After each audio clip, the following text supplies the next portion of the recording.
Today, it's hard not to watch television and see advertisements for the Internet of Things, big data, cloud computing, and it's actually today there's a curve by a firm called Gartner, does a lot of research in technology, and it's called the hype curve, and Internet of Things is at the top of the curve right now. So there's a lot of hype, a lot of misunderstandings, and I hope to kind of clear some of those up. First of all, the Internet of Things is where instead of having people being connected with one another, we have things being connected with one another. So today there are 3 billion people connected to the Internet, but by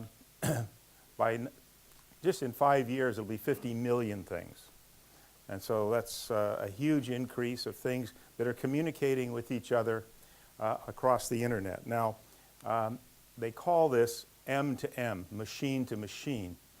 But I think in reality there's going to be more M to H, which would be machine to human, and H to M. So the real benefit is when we can communicate with things and when things can communicate with us. So, perhaps in the future I might get an email like this from LinkedIn. Hi Rory, I'd like to connect with you, your refrigerator. Because there are refrigerators that can communicate with you. Who has a smart TV that watches Netflix? I do, and which also means somebody can monitor what I'm watching. So there's some real privacy issues with the Internet of Things. Big Brother can watch us, as was predicted in 1984, in the book 1984. So we are going to be communicating with our refrigerator, but our refrigerator might say that my door is left open, so you need to go close it. And it could be security in your house. I just got an irrigation controller for my house that connects to the Internet. Now, I live in California. We don't have a lot of water. We're in a drought. And so being able to control the irrigation and adjust it to the weather, tying it in with the weather machine with my irrigation machine, can adjust the amount of water that's being dispensed. So there's a lot of things that can come from this. Big data is a big term. And big data actually can be small data, but a lot of it, a lot of little bits of data. Before, we did not have the ability to store large amounts of data, but now the cost of memory is almost free. The cost of computing power is almost free. And so now we have the ability to hook up hundreds of servers to look at and analyze a lot of data, something we couldn't do before. And so that's where you're hearing a lot about big data. And one way that we handle this big data traditionally was called on-premise. That means you had a bank of servers in your facility, and that meant you had to spend a lot of money, a lot of capital expense to build the server, to build the room, and the air conditioning, and the electrical power, and the communication networks. And so it was a very large capital expense. Well, what's come along now is the concept of a data center, or the cloud. And so these data centers are huge facilities. And this is, I think, a Microsoft data center. So you can see it's not a small room with a bunch of servers in it. It's a very big concept. And this is where the term cloud computing comes from, is we no longer have to buy the computer, we no longer have to maintain the computer, we actually rent it by the minute. So an example would be, let's take a company that needed 100 servers to run their business during the day, and but they still have more computing to do. So they'll use those 100 servers all night, and they would really be happier if they had 200 servers, and they could run them during the day, so they'd have every time all their analytics in real time. Well, today what you would do is you would rent the 200 servers during the day, and you wouldn't rent hardly anything at night. But the server farm might be in Ireland, or it might be in Australia, or it might be in the United States, and because they're all connected globally, when in the United States, when you're not using these servers, they're being rented to somebody in India, and vice versa. So it's changed everything from a capital expense to an operating expense, and that has a lot of attraction to a lot of companies. A word that's used a lot is data mining, and a lot of it it's an overused word or misunderstood word. Data mining means looking for or discovering previously unknown properties in data. Maybe we take old data that we've had from 10 years ago. We can go through this and mine it, and we can find a pattern that we didn't know is there. But with data mining, you don't know what you're looking for. So you don't really have to know very much about your data. But if you go to machine learning, is quite different. And with machine learning, machine learning makes predictions based on known properties that are learned from training data. So let's say you take a huge block of data, and you take 70% of that data, and you know the answers to this data. You know what the answer from the data is. So then you develop a mathematical model that will predict the results of this data. And after you fine-tune this model and get the model to come up with the right answers X% of the time, but it's usually greater than 70%. Then you apply that to the remaining 30%, and you don't tell it the answers, and you see how good your predictions were. So you train this. And one of the methods, the most common method used in this type of machine learning is called CART, which is classification and regression trees. And it's a technology that's been around for, I think, 20 years. The first time I read about it was 15 years ago, and it had to do with predictive analytics on jet aircraft engines. And today, they're no longer talking about trees. There's certain programs they call forests, and other ones that are jungles. Microsoft has a jungle, and it's just that they have many, many, many of these trees. They do multiple iterations until they come up with a tree that fits. Now, this is an example of a classification tree.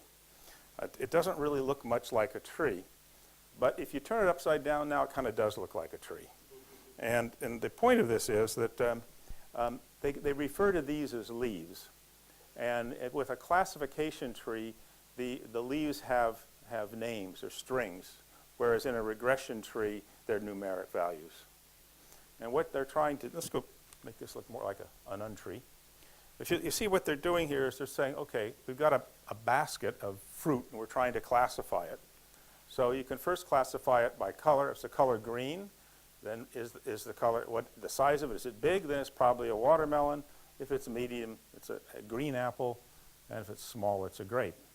Whereas if we go red, we look at small, and then as one, you size it, so it's small. Now I'm going to try it or taste it. Is it sour? Then it's a grape. If it's sweet, then it's a cherry. So you can use this to take your existing data and come up with a model like this that allows you to predict the outcome of something that's going to happen with your elevator. So machine learning, it requires data scientists. These are normally people with a big statistical background. A typical data science today, the most typical one has a PhD in something like physics, meteorology, statistics, and you also need people called domain experts, and this is not what's well known. There's a lot of misinformation. A domain expert is somebody that understands the subject matter, like the lift. So you need the person that understands the statistics. But since you're trying to train a model to come up with the right results, you have to know which of those elements makes any sense. And so what we have to do is we have to pair the data scientist with a domain expert. Some people also say we have to add on the data science team a communicator that can communicate these concepts to management, and also a hacker, someone with a hacking mentality. So you probably can't find one person to be your data scientist. You have to put this team together, but definitely you have to have a domain expert. The ideal thing would be to have a data scientist that learns your domain, or a domain expert that learns the data science. And I think that's the future, and I think that's the way in this industry is the approach that we should go. But you have to have both, or you have nothing. as opposed to data mining where you don't have to know what you're looking at, you're just looking for patterns. It's purely pattern recognition. So let me give you an example of how M2M is being done by a lift company. And so in this case, you have a control system, an elevator controller, and it's connected to a cloud to interface circuit board. And this takes the data from the lift controller and then converts it into something that can be sent to the cloud and be processed. And one way to do that is with a 3G modem, and then the 3G modem connects to the cloud. The only problem that we find with this today is that many installations cannot use 3G modems. Why? Because the lift room is like a Faraday cage. It's in a reinforced concrete room at the top of the hoistway. I don't know, those of you that work in machine rooms, how often do you have to walk out of the machine room onto the roof to use your mobile phone? For me, it's almost every time. And it's not just for the noise in the machine room, it's just there's no signal. And in the United States, where you have these tremendous quantities of hydraulic elevators, they are typically below the ground floor level. A very common residential building in the United States would be 3 levels of apartments and a 1 level of car parking below the ground floor. And of course, the hydraulic pump and the control system are in this reinforced concrete building, and there's no signals. So we have looking at other technologies in order to get around that. And one of them is you use a POTS modem. What is a POTS modem? It's a new word for me. It means plain old telephone system. So it's true. I had looked it up on Google. Oh, okay, because everyone was using, well, we'll use a POTS modem. And so then we connect by wires to the cloud.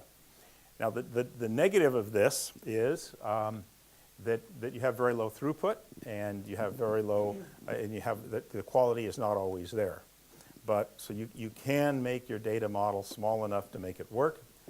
It's not ideal, but in some cases it's the only solution. And I think there's some other solutions that are lower frequency, radio frequency, that are coming up. The problem with radio frequency is you lower the frequency, it'll penetrate into the building better, but you have lower bandwidth, and so you can't get the same data rate. So it's a balancing between the two. But it is effective, and it does work, and you can make it work.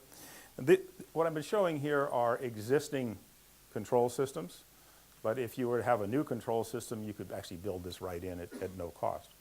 But most people have a lot more lifts that are existing than they're manufacturing. And so if you want to get your system connected, that's the one way to do it. Now, the history of maintenance. Initially, all we did was breakdown maintenance, and some of us are only doing that now. But we also have preventive maintenance, which became very popular in the 1950s and was popularized by the U.S. military, that if we did certain preventive things, we could keep things from going wrong. Along came remote monitoring in the late 1980s, and it didn't seem to get a lot of traction. And I think part of it was that it was sold as, with remote monitoring, we'll know when your lift is going to break. We'll know when your lift has broken before you even know about it. We'll be on our way before you call us. Well, owners don't want their lift to break at all. And they don't want to pay us to know before they do that their lift is broken. They're paying us to have it never break. And so I don't think it really caught a lot of traction for that, although what I just showed in the picture before involves remote monitoring. So it's a critical element of machine to machine. Usage-based maintenance is where you modify what maintenance you do based upon the usage. It's been popular in the late 90s, kind of a novel approach, I think, because you change the oil in your automobile based on so many kilometers of wear. That's really all that we're doing, is we're saying after so many operations, so many cycles, we're going to now maintain something. But it's an important way of doing maintenance. Then you have condition-based maintenance, where, let's say, you put accelerometers on bearings, and you can determine if there's bearing wear. A science that's very highly developed for large machinery, but also at the London Underground is doing a lot of condition-based maintenance where they're doing just that, accelerometers on critical bearings. And then there's task-based maintenance, which is a popular term now, where You break maintenance down into discrete tasks, and you do just the right task when it needs to be done. But what you can do is you can combine all of this with data-driven maintenance. And I think that's where the future of the lift industry is going, is we're going to do our maintenance based on gathering data, based on knowing how much usage there's been. And then with the data-driven maintenance, we will then, using analytics, define what are the tasks that the technician is going to do on his next trip based upon what we've observed. And so predictive maintenance is where we want to go. We want to predict when something's going to fail and fix it before it fails. So there's the probability of failure. What is the probability that this equipment will fail today? What is the probability this equipment will fail within the next 100 days? When we talk about, anytime you talk about probability, you're talking about, statistics. Predicting the remaining lifetime. So how many more days does this equipment, or this component, will it run properly? Ranking, what are the top 5 components with the highest failure risk would be something we'd really like to know. Now, a lot of this is known. Most of it's tribal knowledge. It's passed down from generation to generation over campfires. And some of it is correct and some of it is incorrect. One thing we'll be doing with predictive maintenance and analytics, we'll actually be documenting this tribal knowledge. Timing of equipment and component replacement. What's the probability the equipment needs to replace today? And part of that is we don't want to change it too quickly because that increases our cost. But it's much more expensive to fix a component on a lift after it's failed than before it's failed, and much less disruption to the customer. And we want to know the causes of the failure. What caused this to fail? What are the maintenance recommendations? What should we do to keep this from happening? And what should be done after a failure? So what should be done? Obviously we want to prevent it, but we want to fix it quickly and properly the first time when it does fail. So the goals are to increase the uptime. So how much more can we keep the lifts running instead of not having them running? We want to reduce costs. We want to control costs. I don't think we're going to be able to reduce the cost of maintenance, but I think we can certainly increase the uptime, which increases customer satisfaction. And all of this analytics isn't free. And people like Microsoft charge you by the minute that you use their cloud. So you want to gather as much information as you can, as you need, but not more than you need, so that it doesn't become cost prohibitive. And we can do both of these today. I mean, it's very easy to increase uptime. Just do a whole lot more service. And if you want to reduce costs, don't do anything. It works fine for the first year. And but in the end, it costs a lot more. But with doing both of these at the same time is a challenge. But I believe that both of these can be done simultaneously using data-driven maintenance.